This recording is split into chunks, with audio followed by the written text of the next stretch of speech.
রাজা ভাইয়ের ডেরায় যেতেই মৈনাককে দেখে চিনে ফেললো এলা। হ্যাঁ বন্ধুরা, এমনটাই দেখা যাবে। তাই সম্পূর্ণ জানতে ভিডিওটিতে লাইক দিয়ে চ্যানেলটি সাবস্ক্রাইব করে দেখতে থাকুন। গল্পের শুরুতে দেখা যাবে এলা নেহাকে বলে, নেহা তুমি তো অসুস্থ, তোমাকে তো ডক্টর উঠতে বারণ করেছিল, তুমি কেন এত রাতে উঠে নেমে আসলে বলো তো?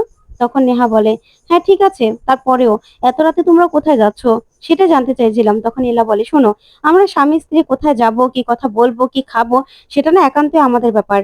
আমরা বাইরের কারো কাছে কিছু বলতে বাধ্য নই, বুঝতে পেরেছো? তাই বাইরের কেউ আমাদের সম্পর্কের মাঝখানে নাক গলাক, সেটাও না আমি চাই না। তখন নেহা এই কথা শুনে অনেকটা অবাক হয়। তারপরে বলে, না আমিও চাই না নাক গলাতে, কিন্তু আমার না শরীরটা ভালো লাগছে না, খুব খারাপ লাগছে। তখন গোরা বলে, শরীর খারাপ লাগছে মানে? তখন নেহা বলে, হ্যাঁ, মাথায় না খুব যন্ত্রণা করছে, সেজন্যই নিচে নেমে এসেছি। তখনই মীরা এসে হাজির হয় আর বলে, এই তো, সেই জন্যই তো আমি হাজির হয়ে গেলাম। তখন নীরাকে দেখেই চমকে যায় নেহা। তখন এলা বলে, হ্যাঁ এই তো নীরা চলে এসেছে, আমার বোন না নার্সিং করেছে, বুঝতে পেরেছো? ওর থেকে ভালো খেয়াল তোমার আর কেউ রাখতে পারবে না। তখন নীরা বলে, হ্যাঁ তাই তো, আমি তোমার ম্যাসাজ করা থেকে শুরু করে একদিনেই পুরো ক্ষত সারিয়ে দেবো। তখন রিমু বলে, আমি আছি তো, আমি নার্সকে সবটা সাহায্য করব। তখনই মীরা খুশি হয়ে যায়। ওইদিকে গোরা বলে, তোমরা দুজন সবটা সামলে নিতে পারবে তো? তখন রিমু আর নীরা বলে, হ্যাঁ আমরা একদম সামলে নিতে পারবো, চিন্তা করবে না। এমন সেবা যত্ন করবো না যে ক্ষত একদম সেরে গিয়ে কুতকুত খেলছে। তখনই এই কথা শুনে নেহা বলে, এগুলো কি কথাবার্তা? হ্যাঁ, এগুলো কেমন কথা? তখন নীরা বলে, হ্যাঁ তুমি তো জানো আমি খুব ভালো সেবা যত্ন করতে পারি, চলো চলো। ওইদিকে আলিয়া মৈনাককে বলে, তুমি তুমি কি করছো বলো তো? তখন মৈনাক বলে, চুরি মানে? আমি কি চুরি করব? তখন আলিয়া বলে, একদম কথা লুকোনোর চেষ্টা করবে না। আসলে এলা এতদিন ধরে তোমার সম্পর্কে যা যা বলেছে না, সব কথা ঠিক বলেছে। তুমি ওদের দুই বোনের সঙ্গে চিট করেছো, আর তুমি আমাকেও নিজের ট্রাম্প কার্ড হিসেবে ব্যবহার করেছো এই বাড়িতে ঢোকার জন্য। তুমি এই বাড়ির ক্ষতি চাও, কেন করছো এসব বলো তো? আর এই গয়নাটাও না তুমি চুরি করেছো। তখন মৈনাক বলে, তুমি আমাকে সন্দেহ করছো? তখন আলিয়া বলে, হ্যাঁ, একদম মিথ্যে কথা বলবে না। সঞ্জয় যেদিন সঞ্জয়কে মারতে তুমি গিয়েছিলে, তাই না? তখন মৈনাক বলে, আমি গিয়েছিলাম? আমি তো তোমার সঙ্গে ছিলাম। তখন আলিয়া বলে, মিথ্যে কথা বলবে না, তুমি আমার সঙ্গে ছিলে না। তুমি আমাকে কি বলেছিলে? তোমার মা নাকি অসুস্থ, তোমার মায়ের সেবা করতে গিয়েছিলে। কোথায় অসুস্থ? হ্যাঁ, আর দেখি গলার দাগটা। তখন গলার দাগটা দেখে বলে, এবার এবার কি বলবে? তোমাকে কদিন পর পরে কে মারে বলো তো? কোথা থেকে মার খেয়ে আসো? যে কাজগুলো করো তার জন্য তো তোমাকে মারাই ঠিক। আর শোনো, তুমি যেগুলো করছো না একদম ঠিক কাজ করছো না, আমি কিন্তু বাড়ির সবাইকে বলে দেবো। তখনই মৈনাক বলে, তুমি আমাকে সন্দেহ করছো? তুমি তো আমার বউ, তুমি আমাকে সন্দেহ করছো? তখন আলিয়া বলে, একদম মিথ্যে কথা বলবে না। মেঘনাদি যা বলেছে সব ঠিক কথা বলেছে। তুমি তুমি মেঘনাদিকেও ঠকিয়েছো, আর আমাকে আমাকে ব্যবহার করেছো। তখন মৈনাক বলে, তুমি আমাকে অবিশ্বাস করছো তাই না? এই বলেই আলিয়াকে ধাক্কা দিয়ে সরিয়ে দেয়। তখন আলিয়া রেগে গিয়ে মৈনাককে একটা ঠাসিয়ে চড় মারে আর বলে, শোনো মৈনাক, আমাকে না একদম দুর্বল ভাববে না। আমার সঙ্গে কোনো রকম চালাকি করার চেষ্টা করলে না, পুলিশে ধরিয়ে দেবো তোমাকে আমি, আর বাড়ির সবাইকে বলে দেবো। তুমি কি ভেবেছো? এই বলেই আলিয়া চলে যেতে লাগলেই মৈনাক বলে, দাঁড়াও, কোথায় যাচ্ছ? কোথায় যাচ্ছ তুমি? তুমি মেসেজ দেখবে তো? তুমি বড্ড বার বেড়েছো। নাও, এই যে মেসেজগুলো দেখো, তাহলে বিশ্বাস হবে তো তোমার? তখন আলিয়াকে নিজের ফোন থেকে কিছু মেসেজ দেখায়। যে মেসেজগুলো দেখেই আলিয়া চুপ করে দাঁড়িয়ে থাকে। তখন মৈনাক বলে, কি সন্দেহ করবে না? করবে না সন্দেহ? সব সময় সন্দেহের মুখের মধ্যে থাকতে থাকতে না আমারও ভালো লাগছে না। সবাই আমাকে সন্দেহ করছে, যে যেরকম ভাবে পারছে আমাকে কথা শোনাচ্ছে। আমি ওই বাড়িতে থাকতে চাই না, থাকবো না এই বাড়িতে আমি। এই বলে মৈনাক চলে যেতে লাগলেই আলিয়া মৈনাককে ধরে আর বলে, মৈনাক যেও না, যেও না মৈনাক তুমি। তখন মৈনাক বলে, না থাকবো না, থাকো তুমি একা। এ বলে মৈনাক বেরিয়ে চলে যায়। তখন আলিয়া দরজার সামনে বসে বসে কাঁদতে থাকে। অন্যদিকে দেখা যাবে এলা, গোরা সহ সবাই মিলে সে রাজা ভাইয়ের ওখানে পৌঁছে যায়। তখন গোরা বলে, কি শুনশান জায়গা।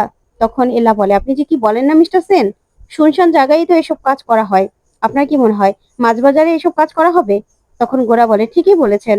তখন দীপ্ত বলে, জানো তো এলা, ওদের না একটা ট্রাভেলিং এর ব্যবসাও আছে। তখন এলা বলে, ওটা তো আই ওয়াশ, কালোবাজারের ধান্দা চলে এদিক থেকে, তাই আমাদেরকে ওখানে ঢুকতে হবে।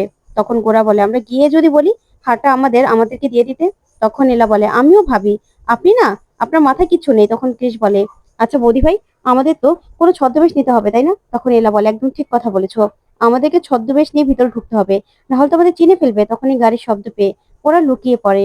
তখন দেখতে পায় গাড়ি থেকে দুজন তামিল স্বামী স্ত্রী বের হয়। তারা কথা বলতে থাকে। ওইদিকে গুন্ডাটা রাজাভাইকে ফোন করে আর বলে, হ্যাঁ রাজাভাই, দুজন চলে এসেছে, তাদের সঙ্গে আজকে অ্যান্টিকের ডিলটা হবে। ওইদিকে এলা গোরা সবটা শুনতে থাকে। তখন এলা বলে, আমি না ছদ্মবেশ নেওয়ার একটা আইডিয়া পেয়ে গেছি। অন্যদিকে ঐশী কৃষকে খুঁজে না পেয়ে বলে, এই কৃষটা আবার কোথায় গেল? এই বলে কৃষকে ফোন করলেই ওইদিকে তখনই কৃষের ফোনটা বেজে ওঠে।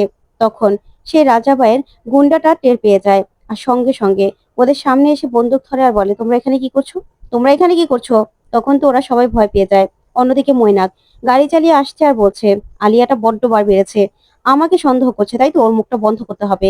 ওইদিকে আলিয়া মৈনাকের পিছু নেয় আর বলে, আমি জানি মৈনাক, তুমি আমাকে যা কিছু বলেছো সবটা মিথ্যে।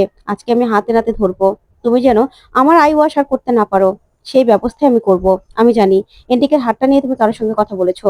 ওইদিকে মৈনাক বুঝে ফেলে আলিয়া ওর পিছু নিয়েছে। তখন মৈনাক বলে, এই আলিয়াটাকে আমি চুপ করিয়ে রাখতে পারবো না সেটা আমি বুঝতে পেরেছিলাম, তাই আজকে আলিয়ার এমন ব্যবস্থা করব না যাতে ও দুদিন পর্যন্ত বিছানা থেকে আর উঠতে না পারে। ওইদিকে আলিয়া গাড়ি করে যাচ্ছিল, তখন কতগুলো গুন্ডা এসে আলিয়াকে গাড়ি থেকে নামিয়ে আলিয়ার গলায় ছুরি ধরে। তখন আলিয়া চিৎকার করতে থাকে। অন্যদিকে দেখা যাবে সেই গুন্ডাটা গোরা এলাকে বলে, তোমরা এখানে কি করছো? এইদিকে তো সহজে কেউ আসে না। তখন এই ক্রিস বলে, দুদিন ধরে ভাই কিচ্ছু খাই না, আমাদের কিছু খেতে দাও, আমাদের পেটে অনেক ক্ষুধা। তখন মেঘনা বলে, কি বলছিস তুই? আমাদের পোশাকে মনে হয় যে আমরা এরকম? তখনই ক্রিস গুন্ডাটার গিয়ে পা ধরে। তখন গুন্ডাটা বলে, ভালো কাপড় চোপড় পরে, দামি কাপড় চোপড় পরে কিনা ভিক্ষে করতে এসেছো? তখনই গোরা সুযোগ বুঝে গুন্ডাটার হাত থেকে পিস্তলটা নিয়ে নেয় আর পিস্তলটা রেখেই গুন্ডাটার হাত মুখ বেঁধে সেখানে রেখে দেয়। তখন গোরা বলে, এবার পুলিশে খবর দিয়ে ওদেরকে ধরিয়ে দেই। তখন এলা বলে, না, পুলিশে খবর দেওয়া যাবে না, ওই দেখুন ওদের মতো করে আমাদেরকে ছদ্মবেশ নিতে হবে।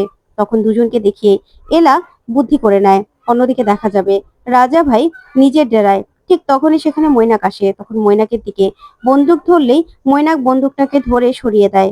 তখন রাজা ভাই বলে, কে আপনি? তখন মৈনাক বলে, রাজা ভাই আমাকে চিনতে পারছেন না? তখন রাজা ভাই বলে, ওরে মৈনাক স্যার, হঠাৎ করে এরকম ছদ্মবেশ নেওয়ার কারণ কি? ছদ্মবেশ নিয়ে আসলেন? তখনই দেখা যাবে সেই রাজা ভাই কারোর সঙ্গে ডিলের জন্য কথা বলতে থাকে। তখন মৈনাক বলে, শুনুন, আমাকে এখান থেকে এখানে তার এমনি এমনি আসা যায় না, তাই ছদ্মবেশ নিয়ে আসলাম আমাদের ডিলটার কি অবস্থা সেটাই জানতে।